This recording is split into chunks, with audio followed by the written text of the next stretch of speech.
우리가 주님의 부르심을 받고 하나님의 자녀가 돼서 믿음의 길을 우리가 가고 있습니다. 그래서 이제 우리가 주님의 나라 갈 때까지 이 믿음의 경주는 계속될 것입니다.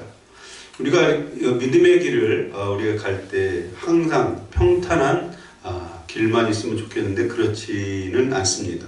우리가 살다 보면 어려운 일도 겪게 되고 시련이나 고난이나 또 어떨 때는 심적으로나 육적으로 아픔의 시간을 겪을 때도 있다고 하는 것입니다.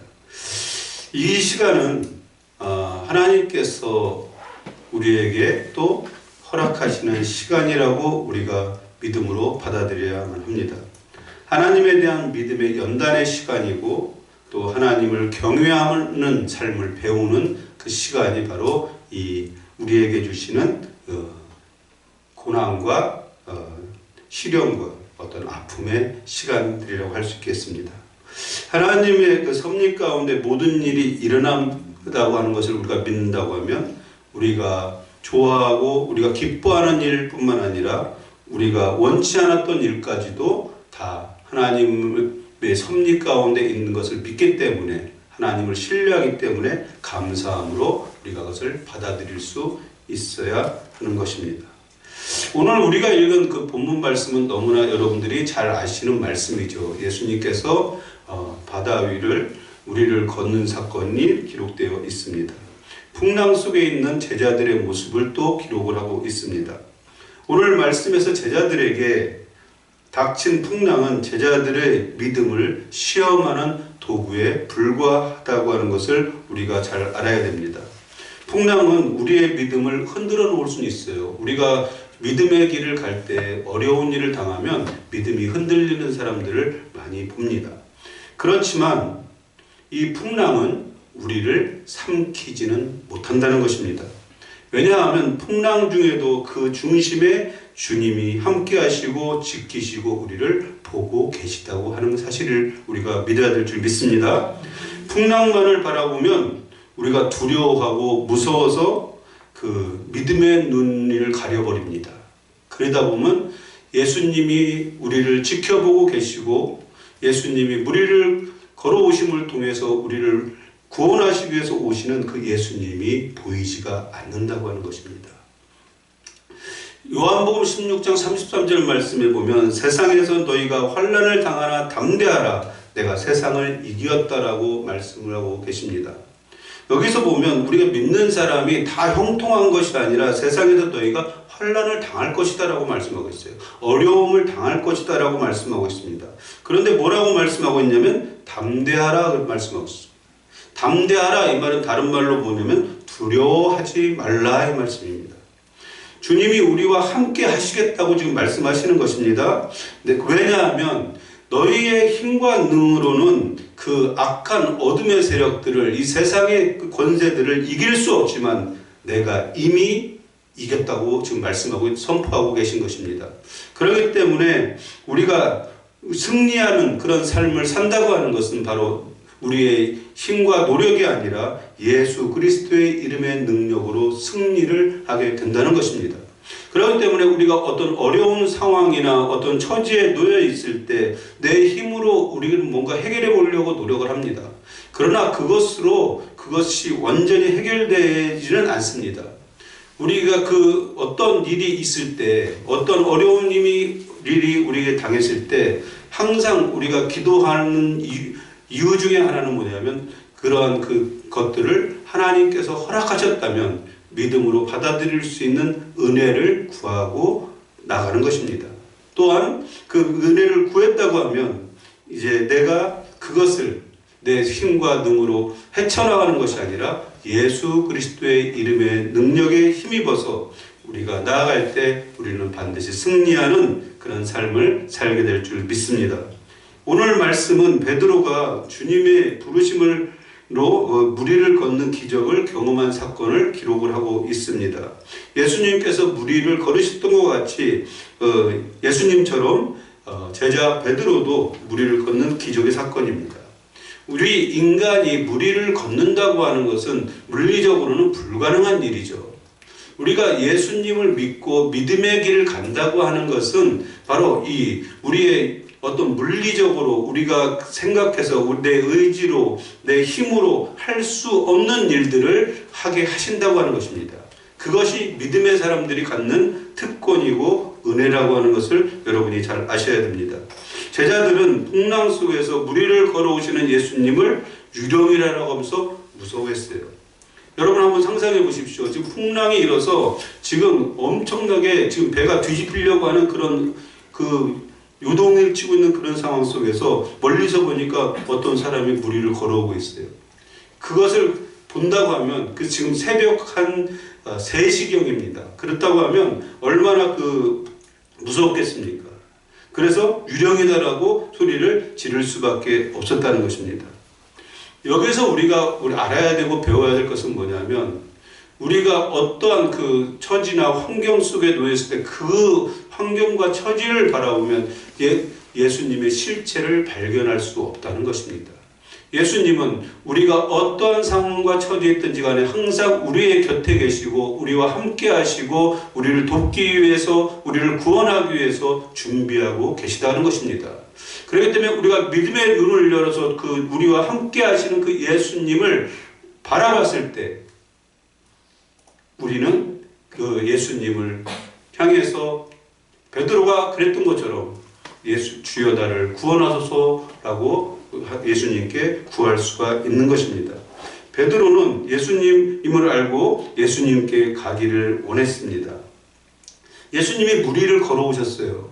근데 지금 우리가 읽은 본문 말씀에 보면 25절 말씀에 보면 밤 사경에 그래서 밤 사경이라고 하는 것은 그 당시에 시간으로 하면 새벽 3시에서 6시 그 사이입니다. 아마 새벽 3시 정도 됐을 거예요. 왜 예수님께서는 무리를 걸어오셨을까요? 제자들을 놀래키려고요? 배가 없어요. 그 시간에 사공이 있겠습니까? 새벽 3시에? 그러니까 예수님은 무리를 걸어서 오실 수밖에 없는 거예요. 제자들에게. 우리가 이것을 보면서 우리가 알 수 있는 것은 뭐냐면 예수님께서 어떤 기적을 베푸시고 표적을 베푸시는 것은 어떨 때 표적을 베푸십니까? 주님의 능력이 나타나지 않으면 그것을 해결할 수 없는 그런 상황 속에서 그렇게 하신다는 것입니다. 가나 혼인잔치에서 물로 포도주를 만든 사건도 갑자기 포도주는 마실 수가 없는 거예요. 왜냐하면 포도주는 익어야만 마실 수 있는 것이기 때문에 그래요. 그런데 예수님께서 물로 포도주를 만든 사건은 뭐냐면 도저히 인간의 힘으로는 할 수 없는 그런 아무것도 할 수 없는 그런 상황 속에서 하나님이신 예수님은 표적을 행하셨다고 하는 것입니다. 예수님의 이 기적은 무엇입니까? 바로 예수님이 어떤 분이신가를 나타내기 위함이라는 거예요. 하나님의 영광을 드러내기 위해서 예수님의 사역의 기간 동안 표적을 행하셨다는 것입니다. 그래서 그 제자들이 마지막 33절에 뭐라고 그럽니까? 이제 하나님이심을 그들이 인정을 하고 있어요. 진실로 하나님의 아들이로소이다. 바로 이 기적적인 사건, 표적을 통해서 하나님의 영광을 드러내니까 뭡니까? 제자들이 이제 하나님의 아들임을 고백을 하고 있습니다. 이제 베드로는 28절에서 베드로가 대답하여 이르되 주여 만일 주님이시거든 나를 명하사 무리로 오라 하소서 이렇게 말씀을 하고 있습니다. 여기서 베드로가 만일 주님이시거든 이 말씀은 뭐냐면 주님이 계신 것에 대해서 의심하는 그런 표현이 아닙니다. 이미 27절 말씀에 예수님께서 즉시 이르시되 안심하라 나니 두려워하지 말라라고 그랬어요. 예수님 자신이라고 분명히 이미 말씀을 하셨다는 것입니다. 근데 여기서 베드로가 주여 만일 주님이시거든 나를 명하사 우리를 걷게 해달라고 지금 말씀을 하고 있습니다. 여기서 말씀하고 있는 것은 뭐냐니까 베드로는 8장에서 이미 폭풍을 잔잔케 하시는 예수님의 그 능력을 경험한 사람입니다. 이 능력의 주님이 오라 하시면 함께 하시면 자신도 무리를 예수님과 같이 걸을 수 있다는 믿음의 고백이 여기에 있는 것입니다. 믿음은 전적으로 주님을 신뢰하고 맡기는 것입니다. 그러면 주님이 이루시고 이것을 행하시는 것입니다. 베드로의 이 믿음은 대단한 것이죠. 그래서 베드로의 그 믿음의 그 고백들을 이렇게 보면서 믿음이 무엇인가를 우리가 생각해 볼 수 있습니다. 믿음이라고 하는 것은 무엇입니까? 그것은 단순한 믿음이어야 된다는 것입니다. 우리가 믿음을 갖는다고 하지만 그 하나님이 기뻐하시는 믿음이 아닌 것은 뭐냐면 자꾸만 믿음이 있다고 하지만 자꾸만 자기 생각으로 재고 생각하고 이성적으로 상식적으로 이해되어지는 것을 행하려고 해요. 그것은 믿음이 아닌 것이죠. 믿음이라고 하는 건 상식을 뛰어넘는 믿음의 세계를 우리를 경험하게 하신다고 하는 것입니다. 지금 베드로가 지금 생각하는 것은 무엇입니까? 지금 안전한 곳이 어디냐는 거예요. 안전한 곳. 지금 풍랑이 막 일고 있습니다. 그럼에도 불구하고 그래도 배 안이 더 안전하다고 생각하는 것이 무엇인가? 상식적인 거예요. 배 안에서 되게 뭐라도 붙잡고 있어야만 내가 생명을 유지할 수 있을 것이라고 생각하는 것이 상식적인 거라는 거예요. 근데 베드로는 지금 뭐라고 얘기를 하고 있냐면 안전한 곳은 그곳이 아니라는 생각을 갖고 있는 것입니다. 믿음으로 주님이 계신 풍랑 속으로 들어가기를 원한다고 하는 것입니다. 그것이 믿음인 것이죠. 우리가 믿음으로 산다고 하는 것은 그것입니다. 배 밖으로 나아가는 게 믿음이라는 것이에요. 그냥 우리는 예수님을 믿고 믿음으로 산다고 하지만 그 배 안에서 갇혀있기를 원해요. 예수님은 없고 그냥 풍랑에 의해서 막 흔들리는 뱃속에 그냥 갇혀있기를 원한다고 하는 것입니다. 그러나 베드로는 그것이 아니라 거기에 갇혀있는 그런 모습이 아니라 내가 그 죽을지언정 주님이 계신 그곳으로 가겠다는 거예요. 그랬을 때 그는 예수님과 같이 무리를 걷는 그런 기적을 경험하게 됐다고 하는 것입니다. 다른 제자들과는 다르게 베드로는 풍랑 속에 계신 예수님을 보고 풍랑 가운데 예수님에게로 가기를 원했다는 것입니다. 진짜 믿음으로 사는 것은 풍랑 속에서 풍랑을 보지 않고 예수님만 바라보고 가는 것입니다. 그렇기 때문에 믿음의 생활을 한 믿음이라고 하는 것은 모험입니다. 되게 많은 사람들은 모험을 하는 것을 좋아하지 않아요. 그냥 안정적으로 그냥 그것을 유지하고 사는 것을 좋아합니다. 그러나 믿음이라고 하는 것은 믿음으로 산다고 하는 것은 모험이에요. 바로 예수님께 모든 것을 거는 거예요. 예수님께 모든 것을 올인하는 것입니다. 그랬을 때 내가 상상하지도 못했던 내 힘으로 할 수 없는 놀라운 일들을 내가 경험하게 된다는 것입니다. 그게 믿음의 사람이 사는 방법이라고 하는 것입니다. 주님은 우리의 모든 환경과 시간에 우리와 함께 하심을 믿으시길 바랍니다. 내가 푸른 초장과 쉴만한 물가로 인도하실 때도 그곳에 함께 계시는 분이 주님이시고 또 인생의 풍랑으로 고통 가운데 있을 때도 그곳에 함께 계시는 분이 주님이시라는 거예요. 근데 우리는 항상 착각을 합니다. 쉴만한 물가와 푸른 초장으로 인도함 받을 때만이 주님이 함께 하신다고 생각을 해요. 풍랑 속에는 주님이 없고 나 혼자 홀로 있다고 생각을 해요. 그렇지 않다는 것입니다. 예수님은 어디에 어떤 상황과 처지에 있든지 간에 그곳에 우리와 함께 하시고 우리를 돕기 위해서 준비하고 계시다는 것입니다. 그럼 우리는 어떻게 해야 될까요? 우리는 주님께 나아가서 주님 나를 구원하소서, 주님 나를 도와주시옵소서. 그렇게 할 때 주님은 우리에게 손을 내밀고 우리를 건져주시는 것입니다. 믿음이 작은 사람은 풍랑만 보게 돼요. 주님이 곁에 계심으로 함께 하시고 있는 것을 보지 못한다고 하는 것입니다. 믿음의 눈이 열려야만 풍랑이 안 보이고 주님이 보이는 것입니다. 우리는 연약한 존재이기 때문에 풍랑이 일면 풍랑만 보여요. 그 배후에서 우리를 지켜보시며 우리를 돕기를 원하시는 주님이 보이지 않을 때가 많다는 것입니다. 그렇기 때문에 풍랑만 보이니까 어때요? 풍랑이 두려운 거예요. 무서운 거예요. 그러다 보니까 믿음은 다 온데간데 없고 그냥 이 풍랑 때문에 낙심하고 좌절하고 넘어지고 그런 일들을 수없이 반복하고 있다고 하는 것입니다. 여러분에게 믿음의 눈이 열리길 주의 이름으로 축복합니다. 그래서 배후에서 역사하고 계신, 돕기를 원하시고 서 계신 예수 그리스도를 바라볼 수 있기를 축원합니다. 영을 따르는 삶은 기적이 일어납니다. 그러나 혼적인 영역, 내 이성적인 영역으로는 절대 기적이 일어나지 않아요.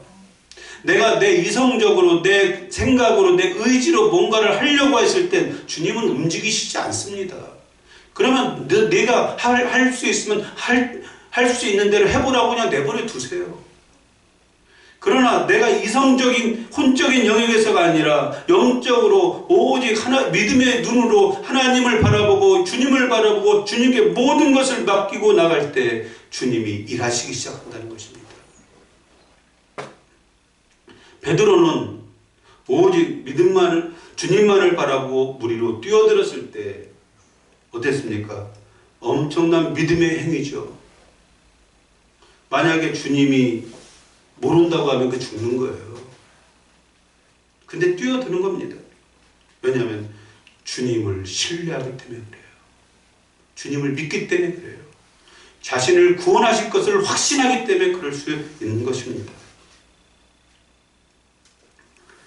우리가 믿음의 길을 갈 때 이 베드로 같은 이런 모험적인 믿음이 있기를 주의 이름으로 축복합니다. 믿음은 우리가 보면 우리 신앙 생활에서도 베드로와 같은 경험을 많이 할 때가 있어요. 베드로는 이렇게 믿음으로 물에 뛰어들어서 물 위를 걸었지만 어떻습니까? 이제 주위 환경, 비바람, 풍랑을 바라봤을 때 두려움이 엄습하는 것입니다. 자기가 물 위를 걷고 있는 거예요. 어느 순간에 보니까 자기도 놀라는 거죠. 자기가 물 위를 걷고 있는 거예요. 한 발짝 한 발짝 주님을 바라보고 걸을 때 그 한 발짝 걸을 때 그것을 밑에서 받쳐주시는 분이 주님이시라는 거예요. 근데 이 풍랑을 바라볼 때 두려움이 오니까 그 주님이 사라지는 것입니다. 그래서 이 풍랑만을 바라보게 되면 결국은 주님이 보이지 않게 되는 거예요. 그래서 결국은 물에 빠지게 된다고 하는 것입니다. 우리의 신앙 가운데서 베드로 같은 그 경험을 할 때가 많이 있어요. 우리가 여러분 주님을 믿고 지금까지 살아오면서 지금까지 믿음의 길을 보면서 어땠습니까? 주님으로부터 받은 은혜가 많을 거예요. 우리가 믿음으로 산다고 하는 것은 끝까지 동일하게 가면 좋은데 베드로처럼 풍랑을 만나게 되고 보게 됐을 때는 두려움이 우리에게 찾아오고 예수님에게서 시선이 멀어지게 되는 것을 경험을 합니다. 주님을 바라보고 믿는 믿음이 사라지니까 어땠습니까? 이제 주님을 바라볼 힘조차 없어지는, 그래서 더 이상은 주님을 찾지 않게 되는 그러한 것으로 전락하고 말 수밖에 없다는 것입니다. 우리는 믿음에서 떠나 물에 빠져들어가는 위기의 순간에 처할 때가 있습니다. 많은 사람들은 자신의 믿음이 없고 주님을 바라보는 그런 믿음이 없는 것이 위기라고 생각하지 않아요.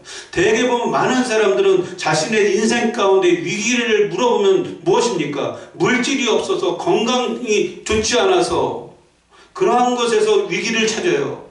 그러나 우리가 믿음의 사람들은 어떻습니까? 내 인생에 있어서 진정한 위기의 순간은 내 믿음이 없는 거예요. 이 믿음의 위기가 우리에게 닥쳤을 때 우리는 어떻게 해야 될까요? 베드로는 30절에서 소리를 질러 이르되 주여 나를 구원하소서 이렇게 하고 있습니다.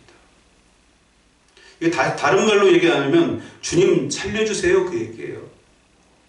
그냥 목숨이 왔다 갔다 하면서 살려주세요 그러는데 어떻게 하겠습니까? 그냥 조용한 목소리로 주님 살려주세요 그러겠어요? 소리를 질러서 그러고 소리를 질러 살려달라고 울부짖는 거예요. 간절하고 다급한 목소리로 소리를 질러 주여 나를 구원하소서 나를 살려주십시오. 주님이 아니고서는 지금 이 죽음의 순간에서 나를 구원하실 분은 주님밖에 없습니다. 살려주세요. 그렇게 지금 부르짖고 있는 것입니다. 우리의 믿음의 경주를 하다 보면 잠시 주님을 놓치고 자신이 처한 환경을 보게 될 때가 있어요. 이 시간은 다시 주님을 바라고 구해야 되는 시간입니다. 영적 침체가 올 때가 있다니까요. 처음부터 끝까지 여러분이 주님을 처음 만났을 때 느꼈던 기쁨과 감격의 순간순간들이 주님이 그 사랑에 감격해서 정말 주님의 이름만 부르러도 가슴이 벅차고 눈물이 흐르는 그런 믿음의 시간들이 쭉 이어졌으면 좋겠는데, 주님의 나라 갈 때까지 쭉 이어졌으면 좋겠는데 그렇지 않을 때가 많다는 것입니다. 그것을 만약에 놓쳤다면 다시 주님을 바라보고 구해야만 합니다. 그래야 사는 것입니다. 주님을 찾아야 사는 것입니다. 그 상태로 그냥 방치하면, 오랜 시간 방치되어 버리면 이제 주님을 구하지도 않을 뿐더러 결국은 영생을 잃어버리고 말게 되는 것입니다. 이 세대가 믿음이 없는 세대라고 많은 사람들이 말을 합니다. 이것은 자신의 영적 상태가 피폐해지고 생명의 그 단비를 공급받지 못해서 말라 죽어가고 있음에도 불구하고 주님을 찾지 않고 부르지 않는 세대라는 거예요. 자신의 장래에 대해서 근심하고 염려하고 두려워하고 밤잠을 못 자고 죽을 것 같다라고 고백하는 사람일지라도 우리를 지으시고 창조하시고 모든 만물을 주관하는 전능하신 하나님을 찾지 않고 부르지 않는 세대를 가리켜서 주님은 뭐라고 말씀하고 있습니까? 악하고 패역한 세대라고 말씀하고 있는 거예요. 시편 50편 15절 말씀해 보니까 환난 날에 나를 부르라 내가 너를 건지리니 내가 나를 영화롭게 하리라 말씀하고 있습니다. 환난 날에 나를 부르라는 거예요. 고난의 시간에, 풍랑의 시간에 나를 부르라는 거예요. 그러면 내가 너를 건지리라, 구원하시겠다고 지금 말씀하고 있는 것입니다. 여기서 부르라 그 말은 뭐냐면 히브리어로 카라 그 말이에요. 카라. 이것은 뭐냐면 소리를 지르다, 부르짖다 그런 뜻이에요. 환난의 때 낭만과 좌절 가운데 있는 것이 아니라 전능하신 하나님께 부르짖으라라고 지금 말씀하고 있는 것입니다. 환난 날에 하나님을 부른다는 것은 하나님의 절대적인 신뢰 가운데 나오는 믿음입니다. 왜 그렇습니까? 환난을 당하게 되면 사람들은 낙심하고 지쳐서 그냥 주님을 찾으려고 하지 않아요. 그러나 환난의 때, 고난의 때, 풍랑을 만났을 때 하나님께 나아가서 부르짖는다고 하는 것은 하나님을 전적으로 신뢰하는 믿음이라는 것입니다. 어떤 상황 속에서도 하나님 한 분만을 의존한다는 의미입니다. 이것은 믿음의 자녀가 갖는 은혜이며 특권임을 여러분이 믿으시길 바랍니다. 힘들고 어려운 상황 속에서 전능하신 하나님의 도움을 요청할 수 있는 것이 얼마나 큰 은혜고 축복이고 특권입니까? 이것은 아무나에게 주어지는 것이 아니라 예수 그리스도를 통해서 구원하신 하나님의 자녀에게 주시는 특권이라고 하는 것입니다. 믿으십니까? 이것을 내가 믿는다고 하면 내가 어떠한 상황 속에서 환난과 고난이 닥친다고 할지라도 주님은 주 하나님을 부를 수 있습니다. 그러면 너를 건지시겠다고 말씀하고 있습니다. 이렇게 하나님께서 주신 특권을 가지고 기도를 하는 그러한 것이 뭐라고 말씀하고 있냐면 하나님을 영화롭게 하는 것이다 라고 말씀하고 있습니다. 하나님께서 우리를 부르시고 하나님의 형상으로 빚길 원하시는 것은 하나님의 영광과 찬송이 되기 위함이에요. 하나님을 영화롭게 하기 위해서 우리를 부르셨다고 하는 것입니다. 근데 지금 뭐라고 말씀하고 있냐면 하나님을 영화롭게 하는 것을 말씀하고 있는데 뭐냐면 환난 날에 나를 부르라는 것입니다. 그러면 너희를 구원할 뿐만 아니라 그것이 환난 날에 나를 부르는 것이 나를 영화롭게 하는 것이다. 이렇게 말씀하고 있습니다. 또 에레미야 33장 3절 말씀에 보면 너는 내게 부르짖으라 내가 내게 응답하겠고 내가 알지 못하는 크고 비밀한 일을 내게 보이리라라고 말씀하고 있습니다. 여기서 부르짖으라 이것도 카라라고 단어를 써요.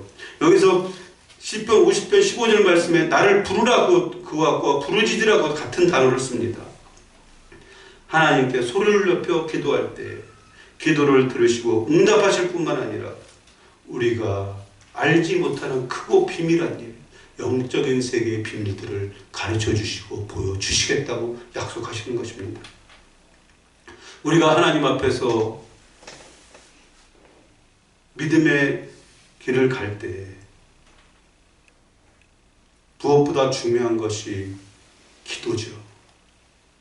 혹시 여러분 저를 포함해서 기도를 놓쳤다면 다시 기도가 회복되어야 될 줄 믿습니다. 기도를 잃어버렸다면 회개하고 다시 기도를 회복해야 됩니다. 어떤 분이 오래간만에 우리 교회 방문해서 같이 예배를 드리고 나서 하는 얘기가 목사님, 교회가 기도가 많이 식었습니다. 교회가 기도가 죽었습니다. 라는 얘기를 하더라고요. 그 말을 들을 때 좀 제 자신도 회개할 수 있는 그 기회가 됐고 또 우리 교회가 다시 한번 힘을 내기 위해서는 기도가 강해져야 된다라고 저는 믿습니다. 이 강한 기도는 어떤 기도일까요? 부르짖는 기도입니다. 어떤 분들은 부르짖는 기도를 얘기를 하면 하나님이 귀가 먹었냐? 왜 이렇게 소리 지르면서 기도하냐? 라고 얘기할 수 있어요. 근데 성경의 많은 구절에서 보면 주님께 나와 부르짖으라라고 말씀을 하고 있어요. 부르짖으라는 것입니다. 그럼 내게 응답하겠다고 말씀하시는 거예요. 내가 알지 못하고 크고 비밀한 일을 보여주시겠다고 말씀하시고 있는 거예요.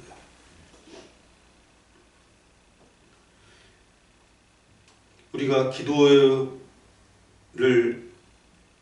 시간을 많이 갖는 교회입니다. 기도 시간에 우리가 다른 것들을 생각하지 말고 오직 주님만을 생각하고 주님만을 찾고 부르짖는 그런 기도가 있길 주의 이름으로 축원합니다. 그럴 때 주님을 만나고 주님의 능력이 회복될 줄 믿습니다. 기도가 살아나면 우리 믿음이 살아나기 시작합니다. 기도가 살아나면 내 자신이 살아나고 내 가족이 살아나고 교회가 살아날 줄 믿습니다. 우리가 풍랑 속에 있다고 하면 간절히 부르짖는 기도가 더 요구되는 시간이라고 하는 것입니다. 베드로가 소리를 질러 주님을 찾고 구할 때 주님은 손을 내밀어서 베드로를 구원하셨습니다. 여기서 소리 질러 그 말도 히브리어 아까 찾아봤던 카라와 같은 의미입니다. 부르짖는 겁니다. 하나님은 간절히 절박한 심정으로 소리를 질러 부르짖으며 기도하는 것을 기뻐하신다는 것입니다. 간절히 주님을 찾으면 반드시 만나주실 것을 믿고 주님을 소리 높여 찾고 구하길 주의 이름으로 축원합니다.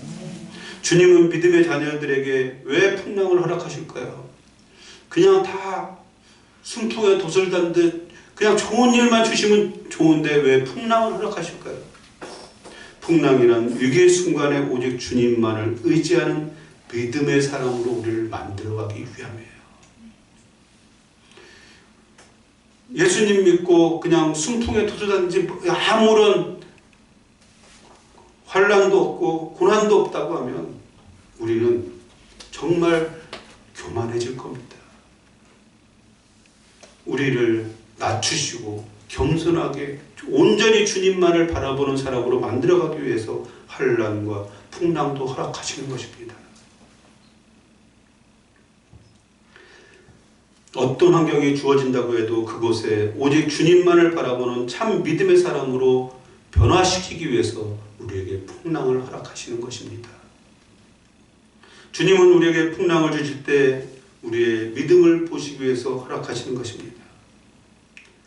풍랑을 두려워할 것이 아니라 우리의 믿음 없음을 안타까워하고 두려워해야 됩니다.